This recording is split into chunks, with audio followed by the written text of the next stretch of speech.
God, is that once again we have the opportunity to use the platform that you have provided for us, Lord, to share things about living in a relationship with you and how pleasant it is and how we can make things better as long as we stay uh, by your lead, okay? Thank you, Lord, for everybody that's here tonight, those coming on the way. We thank you. In Jesus' name we pray. Amen. Amen. Tonight we're going to be talking about. I don't think I didn't see we got stories to tell, but they're more poignant than comedic, you know. And these are some of the things. Oh, look it up, honey. Yes, I yes. know what it means. Oh, you did. You know what that means? Oh, yeah. I got a smart country boy. Yes. Okay. So anyway, and it's some of the things that we learned going through all the times that we've been ill. Now, most people are only familiar with how sick Hamp has been, his injuries, accidents, and operations and stuff like that. But in our early days of our marriage, when we were first married, I had my first surgery in December of the first year we were married, and it just kept over and over and over again. And then a lot of them were correct problems, appendix out, and a cyst on this ovary, and a piece of cyst on that ovary, and then it just over and over, trying to have children. And once we realized we couldn't have children, then I kept on having operations, gallbladder removed, and all kinds of stuff. So, but that was in the early years of our marriage. It has only been within the last 18 years? 15, yeah, 18, you're right. 18 years. 2005. Wow. 17 No, years. before 17 that. years. Hamp had his second accident. He had his first accident 18 years ago in 2004. And then he had a second accident in 2005. And that's the one in which he lost his arm. And one of the things we wanted to do was we did not want to mourn the passing of his arm or the loss of his arm year after year. Oh Lord, here it comes again. So what we decided to do early on, we decided to celebrate by going on a trip, having something fantastic to do on that date. So it just kind of wiped it out. Truth to be told, I never remember it, okay? He didn't I remember never. that. He didn't I never remember. think about it even, all right? I don't think about it anymore either. Anymore, okay. Wait. I don't. I didn't wait, oh, wow, this is the anniversary. No. No. That's what he said, Andrew. I can't do nothing about that. All I can do is move on from this point on. And that's what I dwell on, okay? I dwell on what we can do, not what we can't do, or how long it takes us to do what we do, as long as we get it done, okay? Even if it takes us twice as long. Yeah, that's fine. Okay, Yes. There's nothing wrong with that. Yes. Yeah. I still did it, okay, whatever it was. Yes. Okay. One of the things we did was when Hamp was in the hospital, he doesn't remember a lot of that. So when we go to doctor's visits now, you know how they want to take the husband back or wherever, you know, and they want to talk to him. I can't do that. We can't do that because he doesn't remember anything. I don't know what they did, okay? I don't remember. He doesn't remember anything. All the questions that they're asking me, I'd have to look to Sharon because I don't know what they did. They kept me so drugged up for surgeries because I think I had 11 of them before they amputated my arm, okay? So they kept me all drugged up for that. So he didn't remember any of So that. I don't remember any of it. Nope. I don't remember a thing. Yep. One thing I do remember begging a nurse for a tablespoon of crushed ice. Yes. And you would have sworn that was like eating Yes, you filet thought mignon. you thought they gave him some steak. He was sitting there sucking on that. Oh, it was. Oh, I just. I wasn't sucking on it. No. I was just because I didn't want it to melt away. Okay, that just kept rolling and around in my mouth because that was the only water that I could remember having. Well, they had an IV, but you didn't have any in your mouth. They wouldn't give you anything by mouth. Yeah. No. In the one of the things is being a caregiver, and I didn't really think of myself as being a caregiver in the very beginning because I really didn't understand what a caregiver was. I'd heard the word, but I didn't associate that with what Hamp and I were going through. And we had a chance to be a seminar. I took a seminar. It was a 6-week seminar on caregiving. And not to teach you how to be a caregiver, but really was to teach me how to take care of myself and also how to relate to my care partner. Hampton is my care partner, and I'm the caregiver. And this time around, in the early years of our marriage, Hamp was the caregiver. Yeah. And there was a story about that. I don't know, was operation number 2, 3, or whatever. My mother would always come and take care of me. Oh. She did everything. She was the You know, best. Honey, hold on, baby cake. I know he's still a little salty about that one. And she was the best. Feed me, rub me, oh, babe, all that. Hamp didn't have to do anything. But here I'm thinking my mother was helping, and I didn't care. I just want somebody to take care of me. And that's what I wanted to do. yes, I didn't know that until I don't know where you just came out and said, or if I asked you, or I noticed it was something wrong. It was something kind of off, and I asked him what was wrong, and that's when he told me that your mother's always here, and I don't get a chance to take care of you, and I didn't know that, and he wanted to show me love his way by caring for me, and But when you were home, when we were in the house, it was fine because she wasn't there. Okay. yes, it was in the hospital you were talking about. Yeah, well, in the hospital, I couldn't do nothing. Nope. I couldn't do a thing. She was there from the time I woke up until, and Hamp was still working. So when he got there, she was there, and when and she would stay until I was ready to go to sleep. So she was always there. And even when Hamp came, you could hold my hand. That's about all he could do. And otherwise, Mommy had everything. And I didn't see anything wrong with it at the time, but I do now. I understand now. Yeah. Yes, since then. Yep, because I'd be a little bit upset if every time I turn around, there was somebody. Audrey or Bobby with her, for instance. All or the Sissy time. Oh, my. taking care of me and not letting you rub me. Yeah. Yeah, I don't want that. No. Okay. Yes. So when Hamp was in the hospital, one of the things I found was that the nurses loved having me there because I did everything for him. I saw them giving him a bath and stuff like that. And when some of y'all might be my age back in the day, in our health classes, we actually learned what CNAs learn now: how to bathe in the bed, change the bed with a patient in it. You learned that in high school. In high school, I learned all that: how to take a temperature, all this, and I learned that in high school. So when Hamp was in the hospital, he was in ICU for 30 days. Each time he was in ICU for 30 days. And I saw that the nurse, I don't know whether she was kind of being a little delicate washing him because I was there. She wasn't getting all the spaces, you know what I'm saying? All the cracks and crevices. I wasn't going to say that part. But anyway, all the good places, you know. Anyhow, so I told her, I said, look, let me do that. Just bring me a couple basins and washcloths and some soap. I'll do that. And she said, oh, okay. So she let me do that. So he's in ICU with all the tubes and everything going on. And first of all, I had already told them. They thought it was a little weird because I told them, I said, my husband does not like to sleep with clothes on. So there he was in all his glory. Yes, lying there like he came into the world. For everybody to see. I did lay a little piece of cloth across his, yes, jiggly parts. So I did that. And so, but anyway, I would just go ahead and bathe him. And he just enjoyed that so much. And I knew that. Sometimes I use a washcloth. Sometimes I didn't. I just sat there in my comatose state smiling. He didn't know.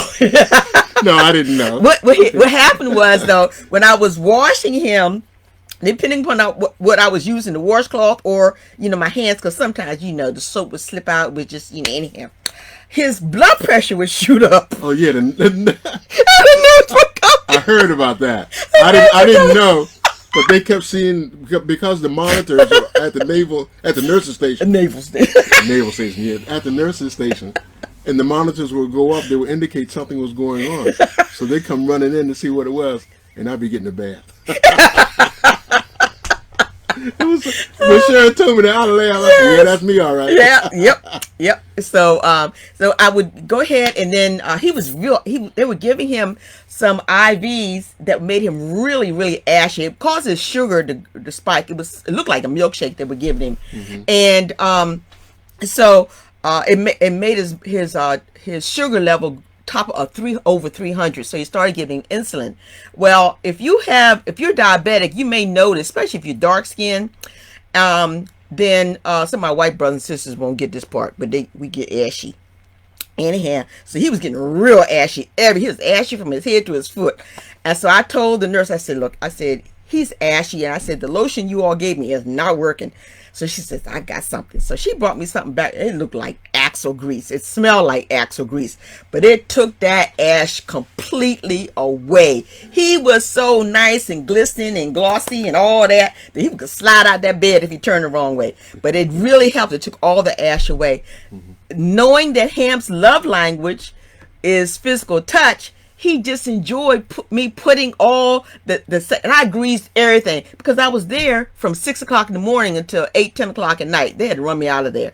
And so it's a lot of rubbing that could go on for 8, 10, 12 hours. And I rubbed everything between the toes, on top of the toes, and all that. And then, and in the midst of all this, I'm praying for him. And I prayed for everything. I prayed for each body part, all the body parts, that they would keep on working.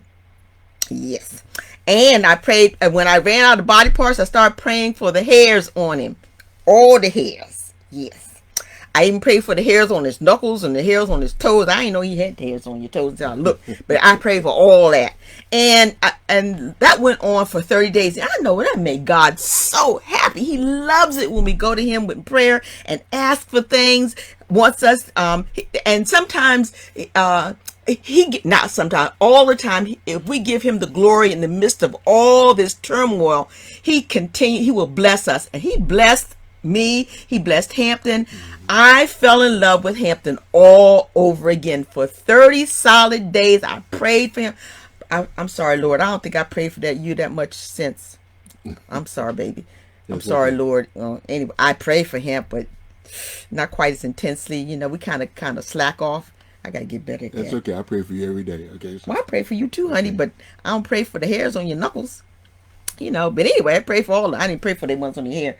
They fell out. I probably still be there trying to pray for that. Anyway, but so after that, and I never knew, because I never asked what his condition was, had he critical or guarded or grave. I never asked for that. I could tell he was bad, but I never asked what condition he was in, and they didn't offer to tell me. And I just went on the premise that he was going to be okay.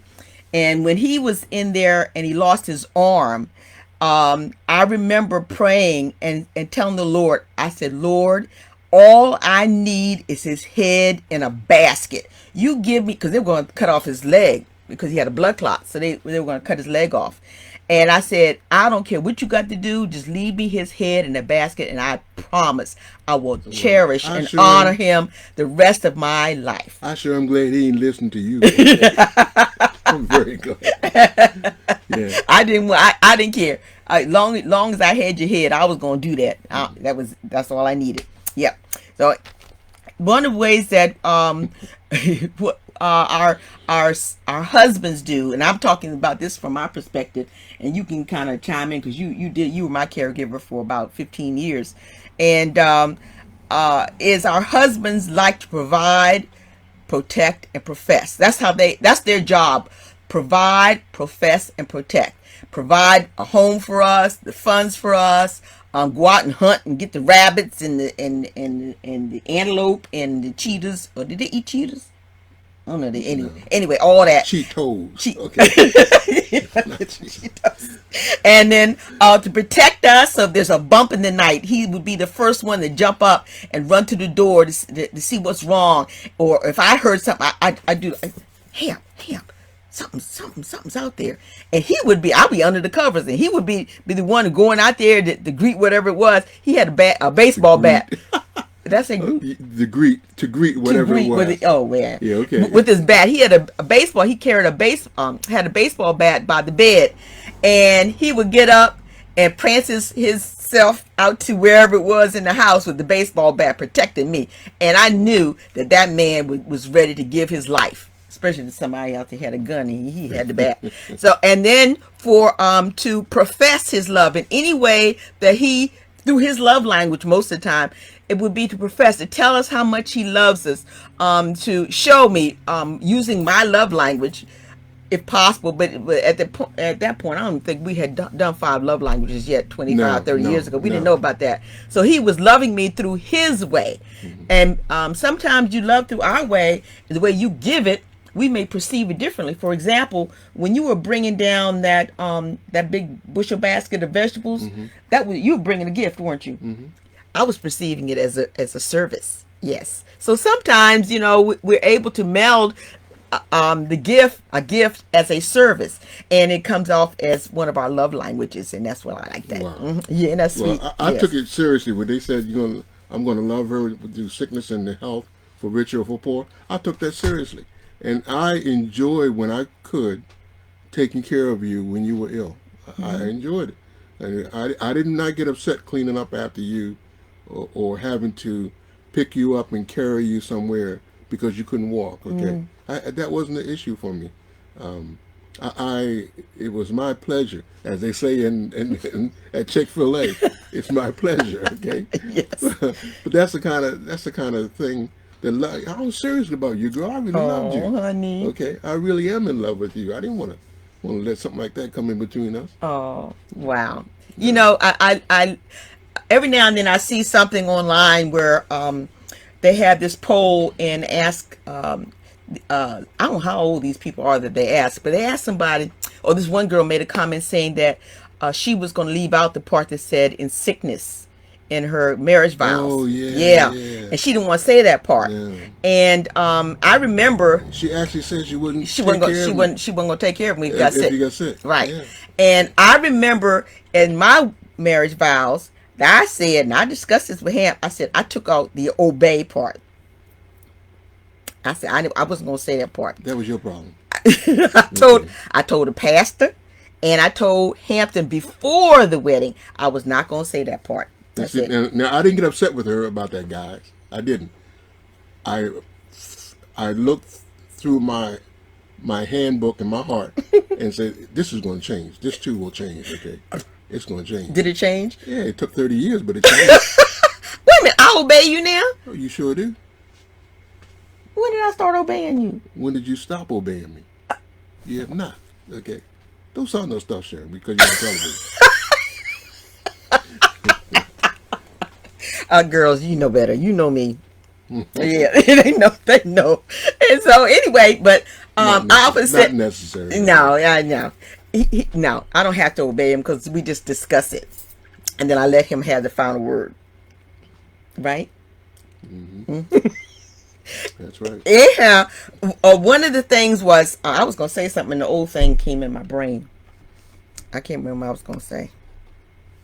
What were we talking about? Oh no, you this is live now. You can't be. I know. I can't. Brain. You know what?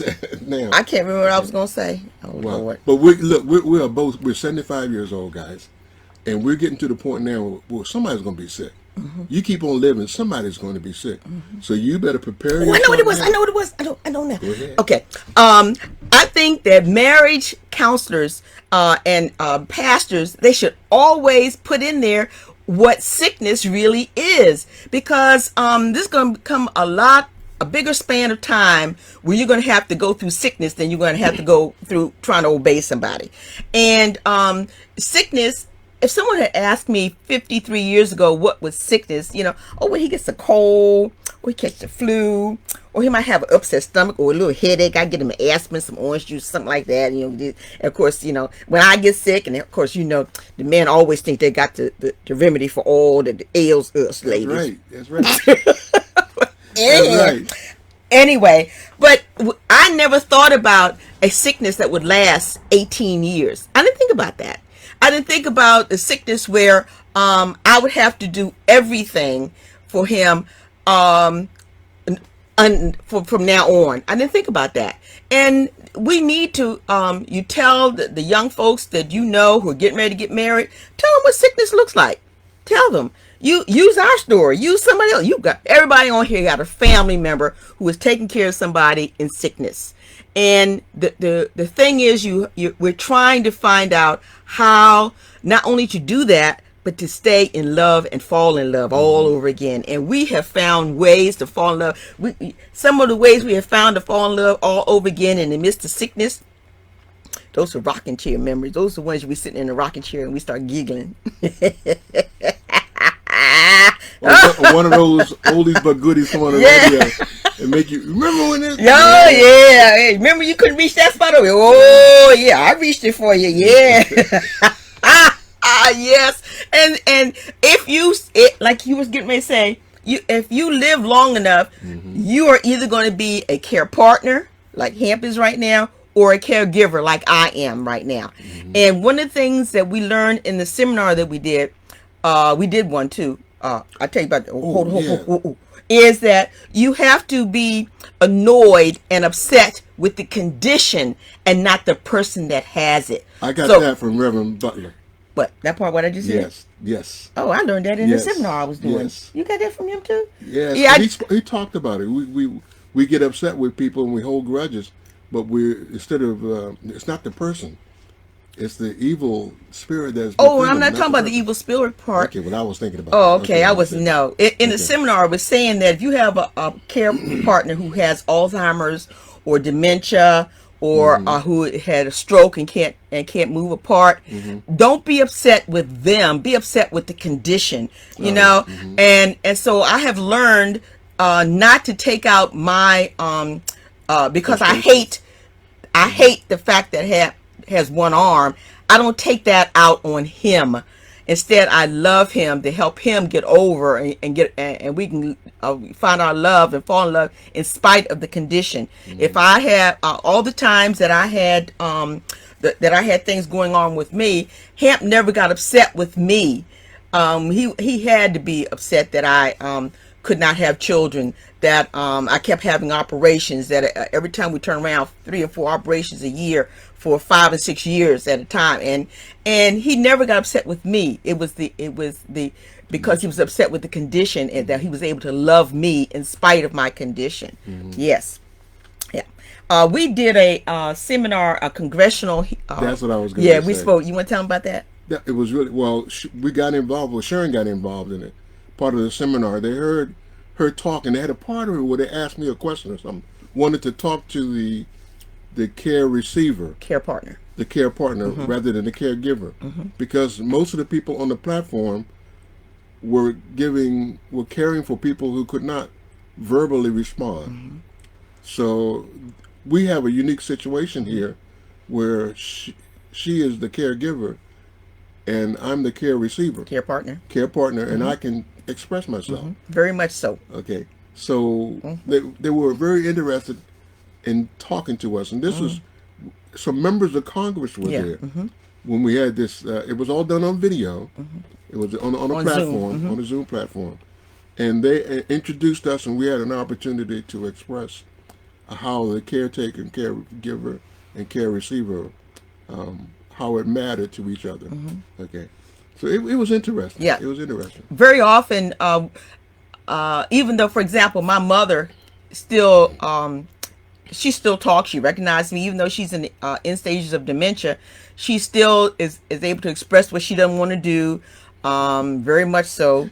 She gets mad at her caregivers, and she hit one the other day, and so instead of them, she has excellent caregivers. Instead of them being upset with the fact that she did that, they understood that it was her dementia that they had to be upset with, not with her. And they were talking very gently with her and trying to reason for her. They didn't even know I was looking, but I saw my mother hit one of them in the belly, and she's very strong. Even though she's wasting away to just skin and bones, she's very, very strong still. And so I don't know what stage that some people will find themselves in with their care partners. You may be in a place where your care partner, whatever they have, if they're in the beginning stages of dementia or Alzheimer's, or if they've had a stroke, and they can still converse with you, and then it's kind of easy to kind of wade your way through it and still love them through that. But pretty soon, as it degrades into something else, into the next stage, you may find it difficult to do that. With Hampton, he's still his condition has not affected him mentally at all, and for that I'm blessed. But it still allows me to to feel and empathize with those who have husbands and wives and children and parents who do need to be loved through the disease. Yeah. Wow. Yeah. So I had some other stuff on here, but I just about the love languages, how to love your partner when they're as a caregiver with the love language. And because Hampton's love language is his top one is, what's that one? Touch. I get a lot of chances to do that. I got the best of both worlds here. I get touch, I get quality time. Okay, I got that because ain't nobody else in here but the two of us. Okay, You get service. so I got that too, service. Okay, so Yes. I 3 out of the 5, I got them board top notch. Thank you very much. Thank you. Yes, and so and I Hampton still helps. He does a lot. In fact, Hampton does stuff now that he didn't do when he had 2 arms. Hampton never did the laundry. Read my lips. Oh, both read them. He never did the laundry when he had 2 arms. See, you made the thing stop. I made it stop. He didn't. Oh, he fold the laundry. He ain't get. He didn't even put his laundry in the dirty laundry basket. He just throw it on the floor, on the bed, And now he does the laundry. He folds the clothes. He cooks his breakfast. He cleans his bathroom. He never cleaned his bathroom when he had 2 arms. So he does that, but I think he does it because he appreciates what I try to do for him, and he does this. He tries to do as much as he can, and I really he vacuums, he sweeps. I tell you, and it's so endearing, and I fall in love with him because of service is my love language, and I see him trying to service me. No, that didn't come out right. I see him trying to do things for me. Oh yeah. It's so endearing to see him doing all this with 1 arm, and I thank I appreciate that. I do. Okay, yes. Thank you very much. Yeah. Yeah. Are we almost done? Because we get ready. I don't want to digress into Yeah. something. Anyway, there was something on here too. There was one thing I had on here that Proverbs 31. One thing we found out, A virtuous woman. yeah, the virtuous woman. Mm-hmm. That's wives Christian wives usually try to use that as a guide Mm-hmm. what we're supposed to do. And as I was reading it again, I realized she was doing everything, but girlfriend had a maid. She had maidens. Okay. And she didn't have. She knew she could just not do told it her all. what to do, right? She knew she couldn't. She did a lot. She cooked. She made clothes. She took care of all the money. garden, So the her husband could go there and sit at the barbershop with the other men and talk. That's at the gate, okay? Yeah, he was at the gate, but he was at the barbershop. He was at the barbershop getting his beard did, and he was doing all that. But she took care of herself. She knew she couldn't do it all, so she had help. That's what we have to do as caregivers. If you're a caregiver with a care partner, and always get some help. Even if sometimes we forget that we're care givers to the children in the house. Get yourself some help. You got a house full of kids. Get some help. Get a maid. Fat, ugly, old maid. That's what you get. Don't be bringing nothing perky maid up in there. You don't do that. But get yourself somebody old. Push that broom around. That's probably all she got to do. Push the broom and then take a nap. That's the maid you want to get at your house. Yes. Yeah. Right. So anything else, honey? I'm just about done. Next week, we're gonna talk about the art of courting and sparking. Yes. You can tell who's making up these titles, right? Well, I asked you, and you ain't said nothing. Wow. I love you guys. Thank you. You take care of yourselves. The art of courting. Art of courting and sparking. Coming up next. Yes. Yes. We don't court anymore, but we spark. Why don't we court? You still court? That's you for forgetting the very first session we did. Oh, is that what that is? One of the things I told the guys, don't ever stop dating because you were on your best behavior. Oh, so is when you dating were and courting the same? Dating and courting is the same. It's not the same, and I'll tell you the difference Dating, next week. courting, sparking, Watch. all the same. He'll understand. Okay. Next week, I'll tell you the difference between dating, courting, and sparking. Emblem or emblem is all the same. Bye, guys. We love you. Love you all. Good night. Bye Thank bye. you, Lord Good God, night. one more time again. Amen. Amen.